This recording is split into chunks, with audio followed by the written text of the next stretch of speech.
Have you been hearing of food vendors going extreme just for patronage and customers? This particular story will leave you in shock. Once upon a time in a small village called Omonachi, there lived a man by name Udoka. Udoka was a handsome young man with a vibrant and hustling spirit. His parents died when he was just 10 years old, so he was brought up by his grandfather, Chief Omenoko. Chief Omenoko was an old man who retired from civil service. He became ill, thereby losing all his money. He raised Udoka to the best of his abilities. Udoka learnt a lot of trade while growing up, but none seemed productive. He learnt carpentry, he learnt sewing, shoemaking, and even casket making, but none sticked. Upon the failure of each of these businesses, he would resort to cooking mama put food, that is roadside food, and sell every morning while thinking of the next business to try out. One morning, his childhood friend Mike went very early to his house so as to meet him before he would leave for the day's market. Conversation ensued between them. Mike, who came early, called him from outside. Udoka, Udoka, my guy, I hope you haven't packed up all the moimoyo. I was perceiving the aroma from the other street. Udoka smiled, saying, Mike, we are just in time as always. Come inside and stop waking the entire village. Mike grinned broadly, his eyes lighting up as he catches sight of the steaming pot of moi lined up on the counter. Mike sniffed the air and expressed, Ah, this is the real deal. Every time I step in here, I wonder why you haven't become the greatest chef in Umunachi. I swear, if I was the one with this much talent, I'll be swimming in cash. Udoka chuckled, shaking his head. Guy, it's easy for you to say because you're not the one doing it. I'm only using it to pass time and stay afloat while I figure my life out. Mike quickly raised an eyebrow, leaning against the counter. Pass time? As how? And you are up this early cooking like a madman. See, people that only wants to pass time, they don't put this much commitment into cooking. You are obviously passionate about this. Let me tell you something, my friend. You could be doing so much more with this talent. Think about it. I've been telling you this. Udoka replied him, Mike, I know you've said it before, but it's not that easy. The small quantity I cook is enough. The kind of money involved is even huge, and people won't just show up to my eatery just because I hang food is ready outside. Think about it now, it's not easy. Mike looked at him and said, Udoka, look at what you're doing right now. You are a master at this already. You could open a small spot. Nobody said you should open a restaurant. Open a small spot, serve a few dishes a day, and grow from there. Udoka, hesitant, wiped his hand on a cloth and said, It's not that I haven't thought about it, oh Mike, but what if it doesn't work? I could lose everything now. Mike said, And what if it works? You make a name for yourself, earn money, and make a mark. What is stopping you, my guy? Nothing. Just start. If it doesn't work, you see for yourself that it didn't work. Udoka smiled thoughtfully. You are as persistent as an ant, Mike, but you are right anyways. Maybe you have a point. I'll think about it. Mike triumphantly laughed. Aha! That's my friend. You won't regret it, I'm telling you. And I'll be the first and most loyal customer as I am now. Though you will give me testing, he said, laughing cunningly. Udoka laughed. You this man, how many times will I give you testing? Since I started, you've been coming every morning to take testing. Mike responded, If it is your food, there is never enough testing. Both of them laughed heartily. Later that night, Udoka was alone in his small kitchen. His dishes were washed, the pots stacked neatly, and only a single lamp cast a warm glow over the room. He sat by the wooden table. Mike's words from the morning echoed in his mind. What if it works? Udoka muttered to himself. I have to give it a try, but I don't have enough money to start on that scale. Me getting money will mean going to Aba to my aunt's and probably settle there. She said businesses does well in Aba. He taps his finger on the table, a mix of nervous excitement and fear brewing inside of him. He glances around the kitchen, his loyal workspace, feeling a surge of pride at how far he had come. 2 months later, Udoka gathered his things, packed a small bag with his few belongings, and prepared to travel to Aba. The journey was long and bumpy, filled with shouts of traders, honking buses, and the smell of street food wafting through the air. Yet, despite the noise and the crowded bus, he was resolute, filled with a sense of purpose. As the sun set, the bus finally rolled into the bustling city of Aba. The streets were alive with the evening rush. Traders shouting out their goods. Buy yoba, buy suya, buy beans. Children were running around, and the scent of roasted corn and suya in the air. Udoka felt both excitement and a pang of nervousness as he took in the lively scene. Udoka said to himself as he stood in the bus stop, Abba, they said if you can make it here, you can make it anywhere in the world. I will make it here. He took a deep breath and made his way to his aunt's house, tucked away in the quiet neighborhood on the city's outskirts. His aunt, Mami Forma, an elderly woman, greeted him warmly, her broad smile and bright eyes lighting up as she saw him. Mami Forma shouted at the sight of Udoka. Udoka, Nwamo! Ah, it has been a long time, my dear. Look at you, all grown up. You are now a full grown man. Welcome, no, no, no. You didn't tell me you were coming this soon, she said to him. Udoka replied, Auntie, thank you. Yes, it's kind of urgent. You remember the business we talked about? I've come to start it here. Mike thinks I can make something big out of my cooking, and I'm here to give it a real shot. I don't want to waste time. You know how motivation can be, it can just die down. How are my siblings now, Auntie? Mami Ifama replied, Ah, that is the spirit. Your siblings are fine. Let us talk about you first. I always told you, Doka, you have blessed hands. You have a hand blessed by God Himself. You took after your mother. Oh. That woman could cook for Africa. You will be a success here. I'm sure of it.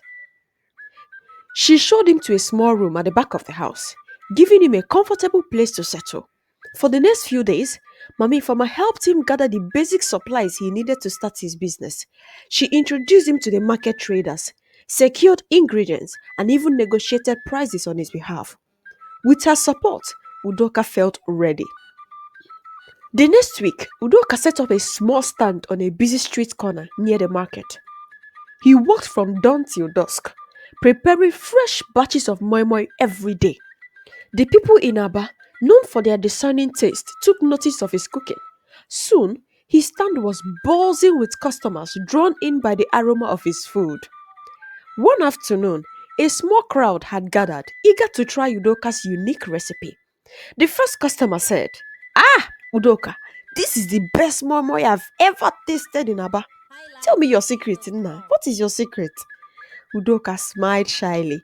It's no secret though. Just a little bit of love and patience, you know? They laughed. Udoka's confidence grew as more people praised his cooking. Word of Udoka's moi moi spread quickly through the area. By the end of the month, he had customers lining up before him, even before he set up his stand for the day. One evening, after another long but successful day, Mommy Farmer joined him as he packed up. Mommy Farmer said, See, didn't I tell you about will treat you well? Your name is everywhere now. Oh. In the market, anywhere I pass, Udoka, Udoka, Udoka. People are hailing your moi moi. Soon now you need a proper big shop. Awangwage, I told you. They both laughed, the satisfaction of his success warming Udoka's heart. He looked at the bustling street, alive at dusk, and felt a surge of pride. He had taken the first step on a new path, one that felt right, and for the first time, Udoka truly believed that his dreams were within reach. After months of thriving success, Udoka's small stand had become a beloved corner of Aba's busy market.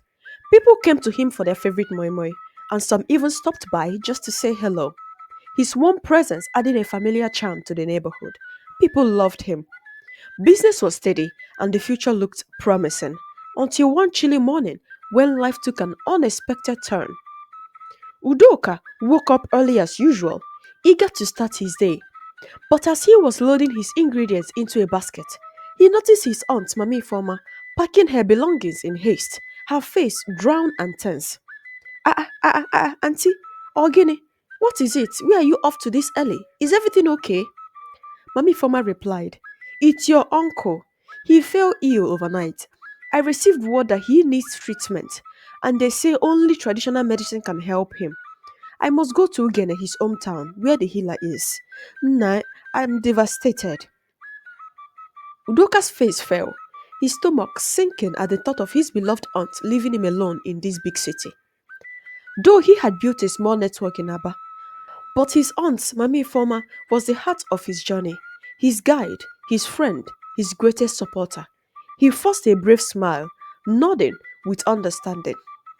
Mami Ifoma patted his shoulder affectionately and said, Nna, keep the spirit up and remember everything I taught you. I'll return as soon as I can, oh? Keep going. The next day, Udoka found himself alone, standing in the small kitchen that had once been filled with the warmth of his aunt's laughter and guidance. He resumed his work with a heavy heart, cooking and selling his moi as best as he could. But over time, without his auntie's presence and wisdom, things began to change. The excitement around his stand waned and fewer people visited. At first, Udoka thought it was just a quiet spell, but as days turned into weeks, the drop in customers continued. What happened was that a new seller had set up shop nearby selling jollof rice and fried fish. Her vibrant stand and melodic voice, singing popular tunes, quickly drew the attention of his regular customers, leaving Udoka's small store feeling dull in comparison. This new lady took all his customers. He could almost hear his aunt's voice reminding him to stay steady and patient, but each day grew harder as the market grew emptier.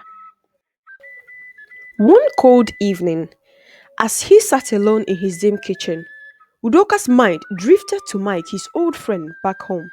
They hadn't spoken in months, but Udoka needed someone to talk to, someone who might give him advice as wise as his aunts. The following morning, he sent word to Mike, asking him to visit him on his way to Ariaria for his shoe business. 3 days later, Mike arrived, his presence familiar and comforting. Mike, upon seeing Udoka, shouted, Udoka, my friend! Ah, it's so good to see you again. But you don't look too happy. What is going on? Udoka sighed deeply. It's this business, Mike. Since Auntie left, things have been rough. A new seller moved in and the customers aren't coming like they used to. I've tried everything to draw them back, but it's as if my luck dried up. Hmm. Mike leaned in, his face turning serious as he considered Udoka's words. Mike said in a hushed voice, I might know a way to bring back your customers, but it's unconventional. Can you do it? Udoka raising an eyebrow. What do you mean? Mike whispering, there's a certain method, one that many traders use to bring in crowd and keep their business thriving. But it's not for the faint-hearted though. Are you open-minded enough to hear it?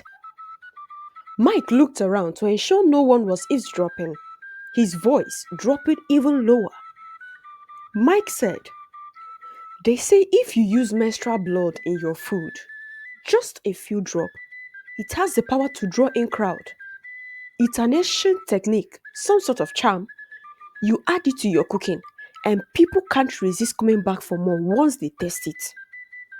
Udoka's eyes widened in shock, the idea making his stomach churn.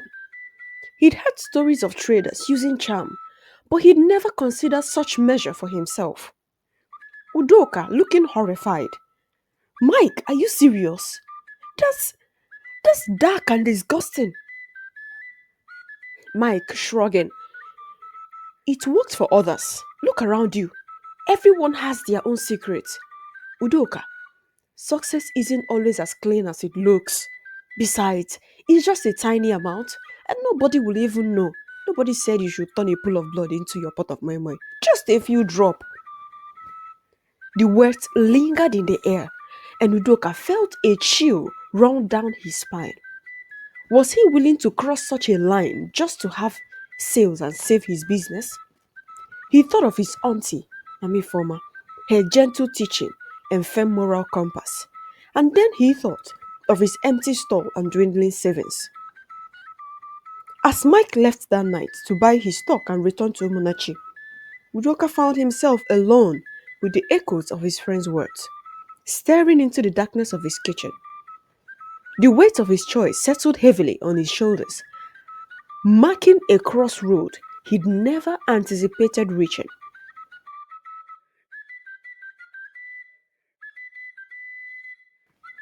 As the day passed, Mike's words lingered, pulling at Udoka's mind with an unsettling persistence. Each morning, he watched fewer people pass his stall, their faces either glancing at him with indifference or following the tantalizing aroma of the nearby jollof rice stand. His meager profits continued to shrink, his dream of succeeding in Aba slipping further away. Every day, he went home with his moi moi. Some would spoil and he would dash some away. One evening, after another long quiet day, Udoka found himself back in his small kitchen, staring at his empty cash box, his full pot of moi moi. He had exhausted nearly all his savings, and the once familiar joy of cooking was clouded by fear of failure. He thought of his auntie, but her voice was distant, lost in the reality of his struggles. Sitting in the flickering light of his lone lamp, Udoka murmured to himself, "Is this really the only way for me?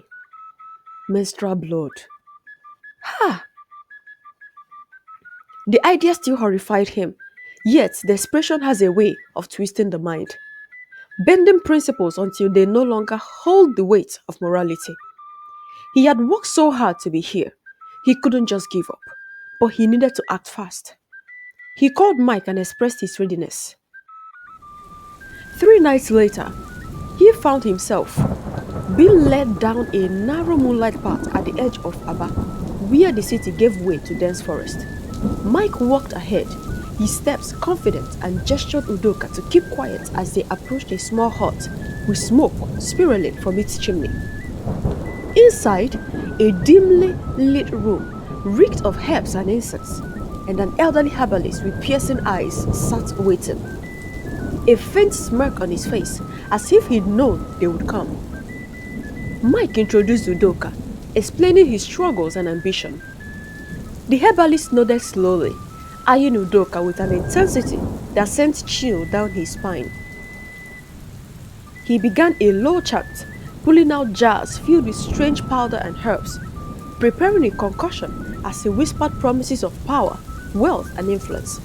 All if Udoka would take the final step and commit fully to the rituals of initiation. The herbalist leaned in, his voice dropping to a hushed, almost reverent tone. He explained every detail to Udoka, each instruction laced with a sinister authority. "You must find the used part," he said. His gaze sharp.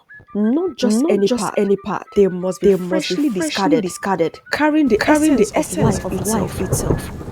Search the refuse dump where women dispose their part in the early hours or late in the midnight before the city fully wakes. Udoka swallowed, nodding as he took in each word. The herbalist continued, his voice weaving a strange magnetic rhyme.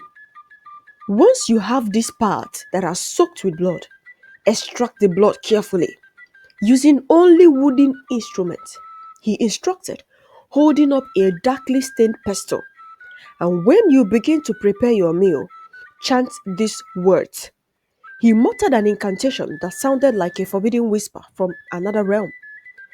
While mixing the blood with the ingredients, your intention must be clear. Speak to the river spirit, call upon it to bless your food and bring you fortune. Did you hear me? Udoka repeated the words, though they felt foreign and wrong on his tongue. Still, desperation gripped him, and he was willing to do anything to rise above the failure that haunted him. The following morning, he slipped out of his home and headed towards the edge of the market, where refuse dumps lined the dusty street. He moved quietly, casting nervous glances over his shoulder as he rummaged through discarded waste. His heart pounded, and his hands trembled with a mixture of fear and shame. He could barely believe what he was doing. In the early hours of the morning, with a small cloth in his hand, Udoka made his way back to his stall. He stood silently in his kitchen, holding the soiled rag, his mind racing with doubt. Udoka whispered to himself, "Is this who I have become? All for few customers and money." Hey, Chimo. But desperation, once ignited, can be relentless. He forced himself to continue, convincing himself that this was the only way to keep his dream alive. With trembling hands, he carefully added few drops of blood to the moi pot. His stomach churned and he nearly stopped. But he pushed through, resolving to follow through with the uncertain plan. The following day, Udoka opened his shop, his mind filled with dread and guilt. He barely The following day, Udoka opened his shop, his mind filled with dread and guilt. He barely managed a smile as he served his customers, each bite they took feeling like a silent accusation against him. Yet, to his amazement, more people stopped by, lingering around his stand, longer than usual. The aroma seemed to waft further, and strangers began approaching, curious about his renowned moi moi. As the crowd grew, Udoka couldn't help but feel a dark thrill. His plan was working. He'd stumbled upon a power he'd never imagined, and the allure of it was intoxicating. By the end of the day, he had sold out for the first time in weeks, and his cash box was full. That evening, Mike, who was still in town, stopped by, grinning from ear to ear as he observed the bustling shop of his friend. Mike approached him, smiling. "Udoka, my guy, see now, business is looking good." Udoka forced a smile, though unease simmered beneath his outward cheer. Udoka hesitantly said, "Yes, it's working. But Mike, I don't know if I can keep doing this. It doesn't feel right at all." Mike laughed. "You're already in it, Udoka. No one ever got far by second guessing themselves. Just enjoy the success. Did you kill anybody? You only took used part that somebody carelessly threw away. Did you kill anybody? No. It is what you wanted, isn't it? How sure are you that all the roadside food you've been eating weren't made with human flesh?" Udoka shouted, "Tofiakwa." The crowd were returning. His pockets were filled, yet a darkness loomed, casting a shadow over the satisfaction he once dreamt of. He looked at Mike and said, "I still have some moi moi. Do you care for some?" Mike said, "God forbid. You and who is eating moi moi? I better go." He walked away.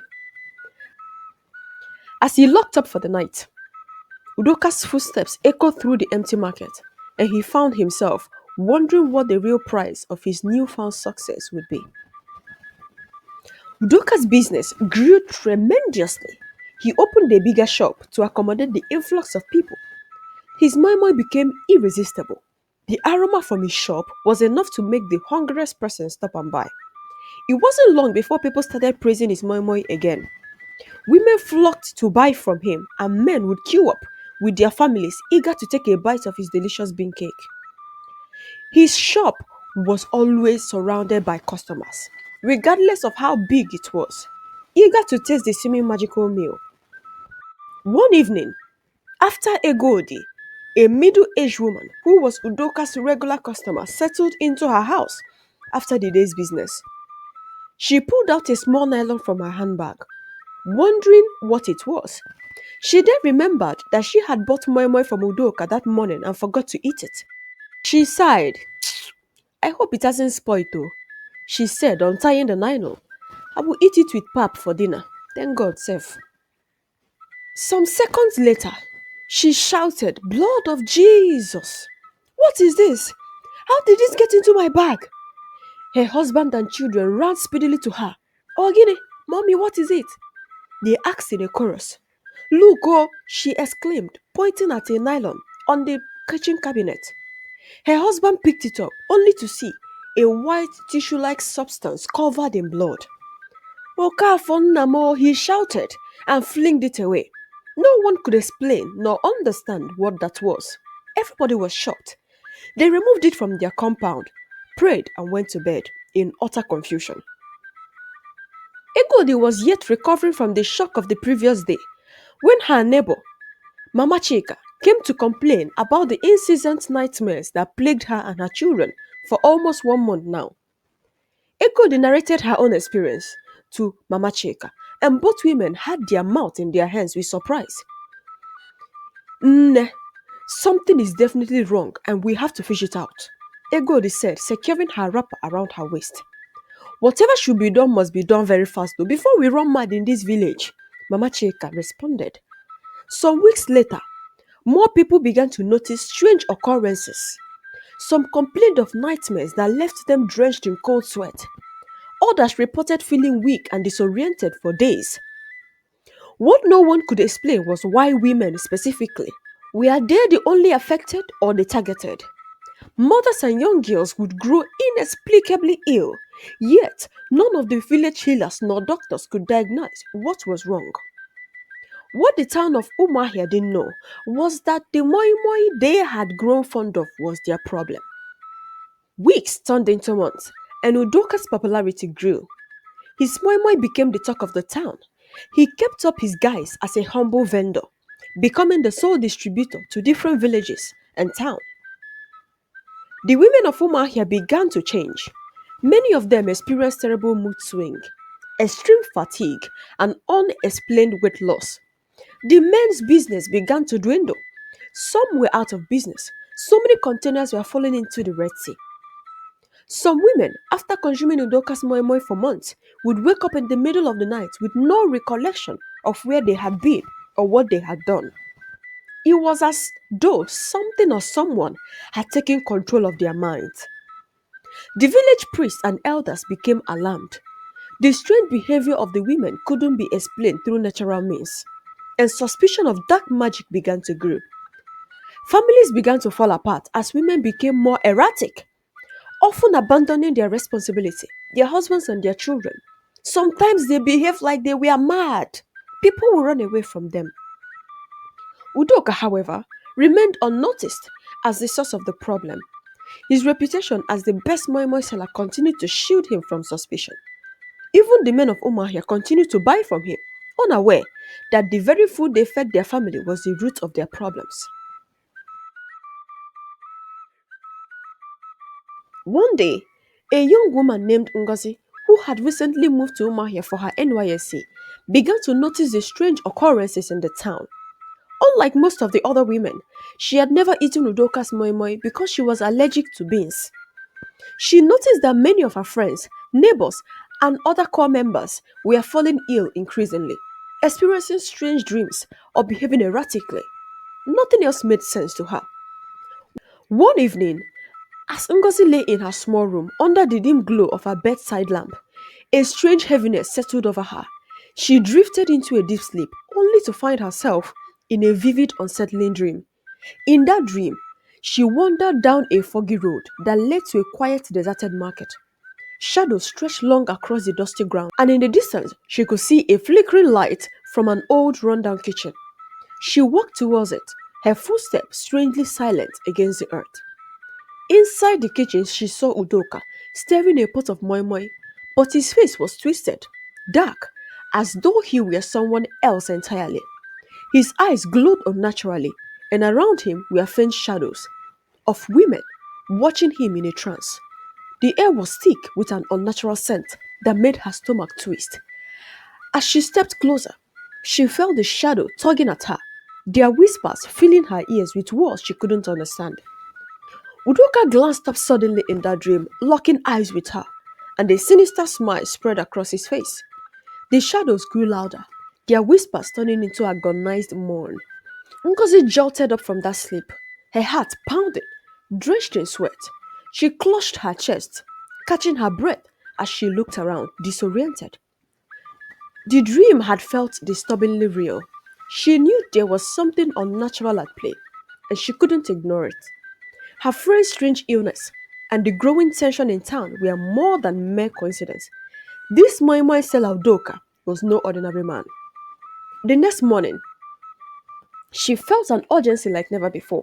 She had to find out the truth behind Udoka's food and warned the others. But first, she needed proof.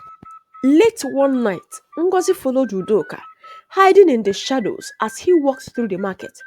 She watched in horror as he discarded his vendor clothes and wore the tattered rags of a madman.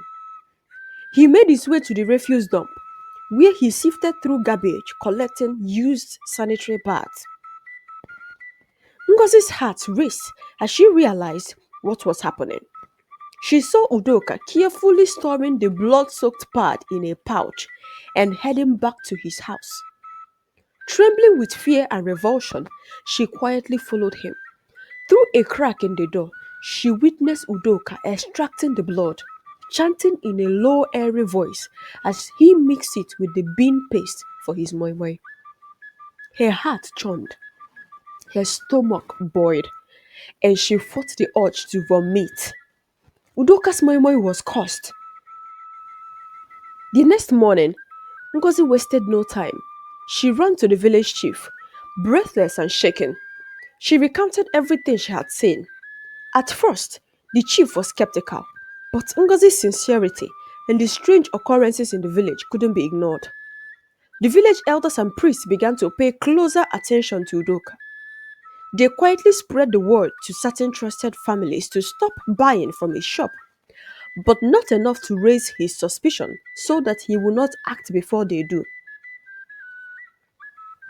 They delegated some young men to trail Udoka and find out the truth. Upon finding out what he has been doing, they alerted the entire village.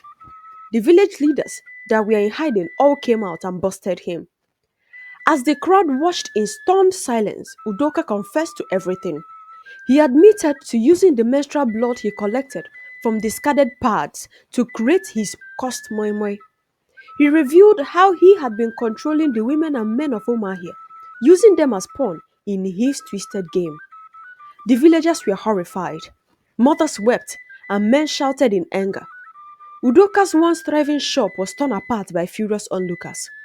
The village priests began to pray, cleansing the market and the town of the evil influence that had taken hold.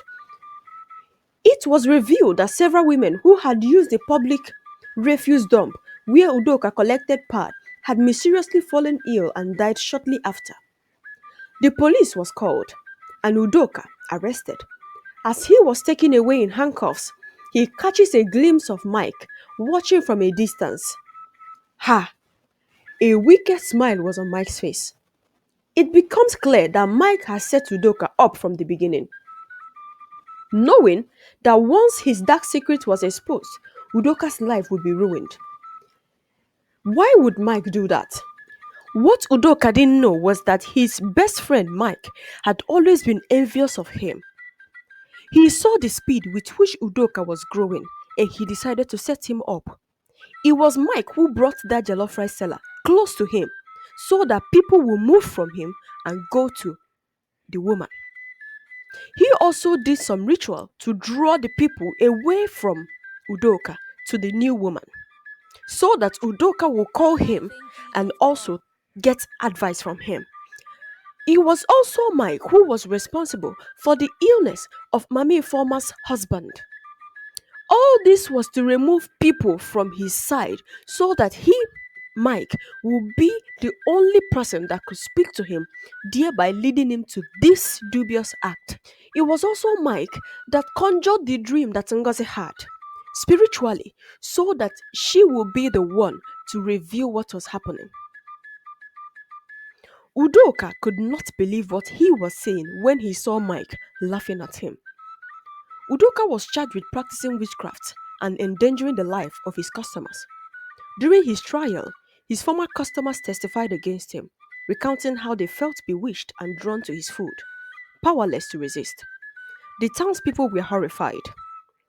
Not only had Udoka been bewitching his customers, but his evil practices has also claimed lives of innocent people. The evidence the villagers presented were undeniable, and Udoka was sentenced to life imprisonment for his crime. Udoka's imprisonment marked the end of his reign of terror no more here, but the scar he leaves behind takes time to heal.